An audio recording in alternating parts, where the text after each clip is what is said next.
Hey everybody, Tag Life Done Free. Hey, today I welcome you to Starve the Beast 16, and we're going to look at the illness. We're going to look at the infection. We're going to look at what's going wrong on the inside. If you're interested, come on, let's check it out. Are you coming to the tree where I told you to run so we'd both be free? Strange things did happen here, no stranger would it be if we met up at midnight in the hanging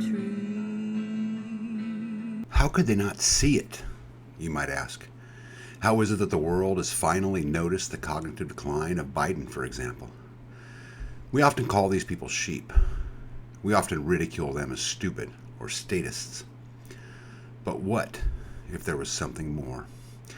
What if they were truly incapable of seeing it because their brain would not let them? Is it possible? As a species, we now face the gravest of all crises. If we are to survive and, more importantly, thrive, we must create a complete change of mind. I'm sure you have all heard that liberalism is a disease or conservatism is old and outdated.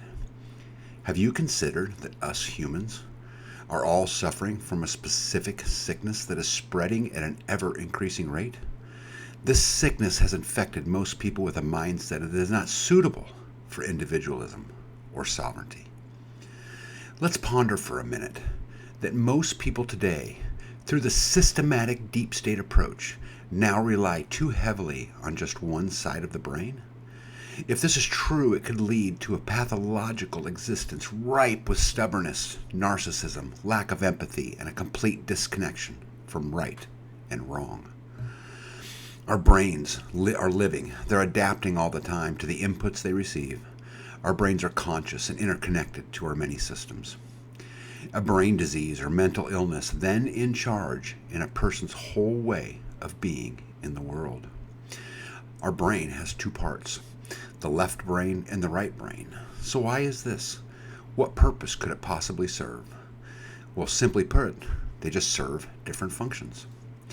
It is often said that the left brain is focused on logic and analytical thought, language, and reason, while the right brain is the focus of emotion, creativity, intuition, and artistic ability. Both brains play a role in virtually every human activity and in all the mental processes, from language to emotion, movement, thought, imagination, creativity, logic, and reason. All these activities are controlled by the operation of both brains. So simply put, in order to make a good decision and in order to live a complete life, we need both sides of our brain. Have you heard people say that they are right or left-sided dominant? See, this is just a matter of degree. To understand the primary differences between the two brains, it is helpful to examine the fundamental problem that all creatures face in the struggle to survive.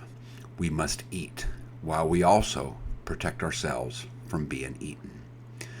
See, when a snake is looking for a mouse for dinner, it must become narrowly focused so it can stalk, so it can attack the mouse.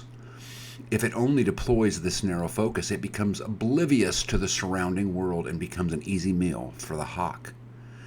To solve this problem, the snake also deploys the other side of the brain to monitor its surroundings. The development of two types of attention is made possible by the two sides of the brain. Do you understand? See, our two sides of the brain are interconnected but also work together to ensure our survival. The left side of the brain specializes in the narrow focused attention we need to obtain the needed resources to survive. We use this side of the brain to focus specific elements of our environment to better manipulate and control them. The right side, on the other hand, specializes in the broad, open, and sustained form of attention that keeps us on alert to potential threats. The right side is used to help us understand the world and its complexity and to bring together all of the elements of our existence into the collective whole. By using both sides of the brain, we create a balance between the need to control and manipulate our environment and the need to understand it. Does this make sense? When we pick up a rake or a shovel, it is the left side of the brain that controls the hand. It manipulates. It doesn't try to understand. It's focused. It's black, it's white, and its judgment. It always jumps to conclusions, and it serves as the predator in all of us. It has to succeed. The right brain is without preconception as to what it may find. It's designed to look out for all the rest, whatever else might be going on in the world while we're busy grasping the hammer. Its purpose is to help us understand rather than manipulate the world, to see the world and how it relates to us. It is more exploratory, less certain. It is more interested in understanding. In our brain, if we are constantly fed the current lifestyles, technology, and political culture and trends, we are led to a situation where we tune out one side of our brain more and more and more. This situation can become so habitual that we don't even realize our experience. It is largely sculpted by one half of the brain, one narrative, and that we are ignoring the potential contributions of not only the other side of the brain, but other perspectives. In the modern day, it is the left side that has come to dominate the experience of most people. We refer to these as sheep. We are a population of men and women who habitually rely on the narrow and precise form of attention or perspective. This is the specialty of the left side of the brain. This narrowed perspective has a massive influence on the person we become. Our specific attention shapes the world and the way we experience it. This, in turn, shapes our character. Remember, the most fundamental difference between the two sides of your brain lies in the type of attention we give the world. So why has one side of the brain become so dominant, and yet we've barely noticed it? First, we have been taught by modern sciences that the only way to understand anything we experience is to look at it by its parts in which it's made. We're programmed to think that matter is the sole and primary component of reality. The world and everything in it is made from tiny parts of matter, and the purpose of science is to break down these larger parts into their smaller parts in order to understand how these mechanisms operate, and more importantly, how we can manipulate them. This is tailor-made for the left side of the brain. Lane McGingrist said, "Science is heavily dependent on the exercise of what the left hemisphere offers. Science's successes in explaining how the world works and in helping us control and manipulate the world to the extraordinary degree to which we now do are unquestionable and are dependent on precisely those specific capabilities which the left hemisphere contributes, capacities of analysis and for identifying mechanisms."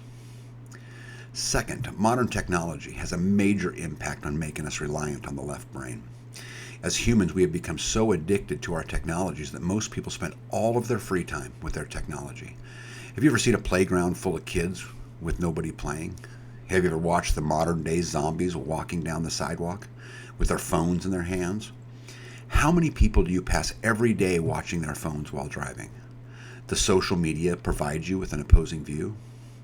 See, most technologies, and especially the computer, smartphones, virtual reality devices, require this narrow attention of the left brain and suppresses the broad, sustained, and open attention of the right brain. As you know, modern technology was specifically built for the primary purpose of manipulating and controlling the environment. These goals that align with, well, guess what? The motivations of the left brain.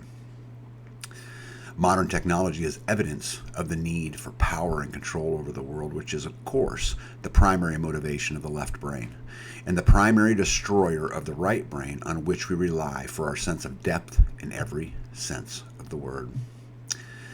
The next contributor to the left brain domination is the bureaucracy of society.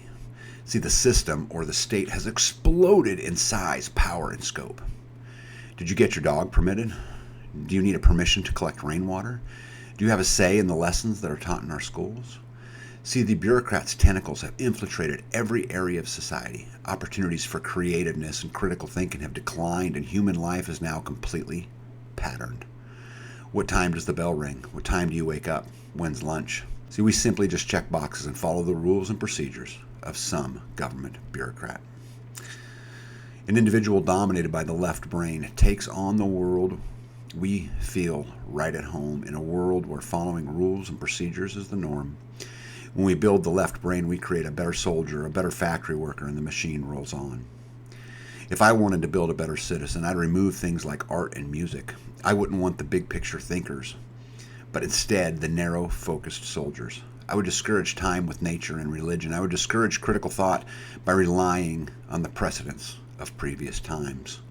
See, these activities are not needed by the narrow-minded attention of the left brain. Narrow attention hampers creativity.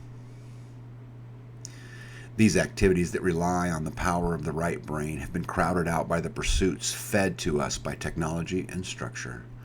The state knows that increased bureaucracy and technology ensure their own replication, and they guarantee their rightful place as master. Most of us rely far too much on the left brain, and this is stunting the development of our character and creating a population of men and women ill prepared for the challenges of life. The more we deploy the narrow form of attention that is used for manipulating the world, the more we look at the world as composed of objects to be exploited. The natural world becomes nothing more than a set of resources, and people become mere means to be manipulated in the service of their masters. Left brain dominance results in an excessive drive for power and control over both our physical and social environments. And to make matters worse, while the left brain is driven to manipulate the world and exert its power over it, it is unwilling to take responsibility for the mistakes it makes in the process of this manipulation. Ring a bell? Its narrow focus interferes with the right brain to stand back and look at the big picture, which is necessary to accurately assess where we have gone wrong. Housing crisis, anyone? Have the powers that be done anything to fix anything? See, this is the perfect breeding ground for narcissism.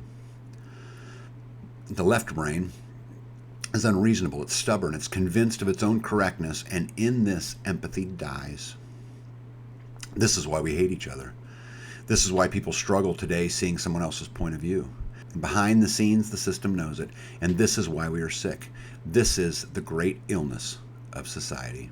Narcissists, lack of empathy, power hungry, the erosion of character, arrogance, deceitfulness, and the disconnection with reality create the perfect powder keg for division and hate.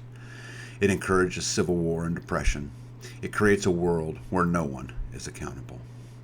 So as long as we allow ourselves to be ruled by those who suffer from it, we place ourselves in an unsustainable environment. Our ability to manipulate the world and to exert power over nature will continue to grow. But our understanding of the world we seek to control will vanish, and this is a recipe for tyranny, because as they run out of things to dominate and control, you will be next. While we've succeeded in manipulating the world to our will to a level that has never been seen before, at the same time we've wrought chaos on our world precisely because we failed to understand it. Our entire system is predicated on a narrow attention protocol. We are conditioned to check the box. We are manipulated to narrowly hate each other for differences that are prescribed by the very people who destroy our fullest abilities. Focus, focus, focus, 40 hours a week, a 30-year mortgage, 12 years of education followed by 4 more years. Narrowly, we choose between 2 slave lords by the illusion of choice. ADHD, anxiety, and depression, we need to numb their creativity. You work hard, you deserve those nice things. We'll loan you the money, further entrenching you into the system. TransUnion, FICA, and your credit score. Focus, focus, focus. This is your rank in society.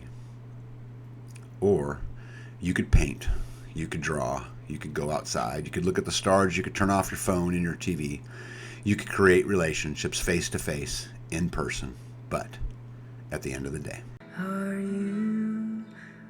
you coming to the tree where a